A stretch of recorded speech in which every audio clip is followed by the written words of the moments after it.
اب قرآن مجید کے اندر جو ماں باپ کے متعلق کہا گیا ہے کہ جب یہ دونوں یا ان دونوں میں سے کوئی بھی بڑھاپے کو پہنچیں تو ان کے ساتھ اچھا سلوک کرو،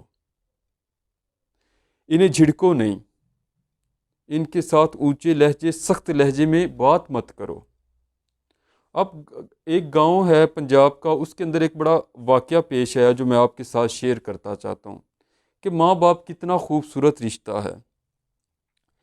ایک بابا جی تھے، وہ اپنے بیٹے کے پاس بیٹھے ہوئے تھے جو شہر سے پڑھ کے آیا تھا گاؤں کے اندر واپس۔ تو بابا وہ جو چار دیواری باؤنڈری ہوتی ہے دیوار، اس کے اوپر ایک کبا آ کے بیٹھا گھر کی، کیونکہ دیہاتوں کے اندر عموماً دیواریں چھوٹی اور کچی ہوتی ہیں۔ تو بابا جی نے بیٹے سے پوچھا کہ بیٹا بنیرے تے کون بیٹھا ہے کی یہ؟ انہوں نے وہ چھوٹی دیوار چار دیواری کو کہا کہ وہ پردے کو، کہ بنیرا پنجابی میں اسے کہتے ہیں۔ بیٹے نے آگے سے پنجابی میں جواب دیا کہ ابا جی یہ کہاں بیٹھا ہے؟ بابا جی نے کہا اچھا۔ بابا جی پھر تھوڑی دیر بعد مخاطب ہوئے بیٹے سے، انہوں نے کہا بیٹا یہ پتر ہے بنیرے دے اتے کی بیٹھا ہے؟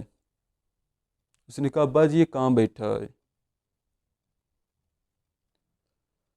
بابا جی پھر تھوڑی دیر بعد بولے کہ بیٹا بنیرے دے اتے کی بیٹھا ہے؟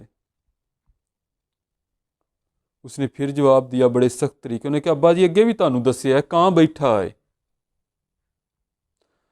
بابا جی تھوڑی دیر خاموش رہے اور بولے کہ بیٹا ایک ایسی ہی صبح تھی، میں نے تجھے اپنے کاندھوں پہ اٹھایا ہوا تھا،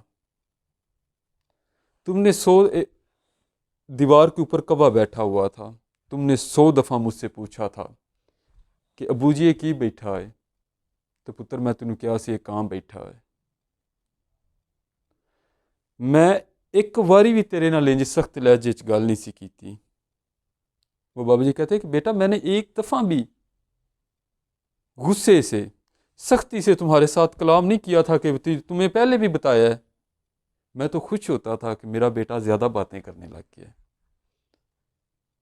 تو نوجوانوں، کیونکہ نوجوان کسی بھی قوم کا سرمایہ ہوتے ہیں، اور اس میڈیا نے کسر کوئی نہیں چھوڑی نوجوانوں کو تباہ کرنے میں، لہٰذا یہ جو قدرت نے آپ کو انمول تحفہ دولت خزانہ ماں باپ کی صورت میں دیا ہوا ہے نا، اس کی حفاظت کریں، اس کی قدر کریں۔ خدا میرا اور آپ کا حامی و ناصر ہو۔ خدا حافظ۔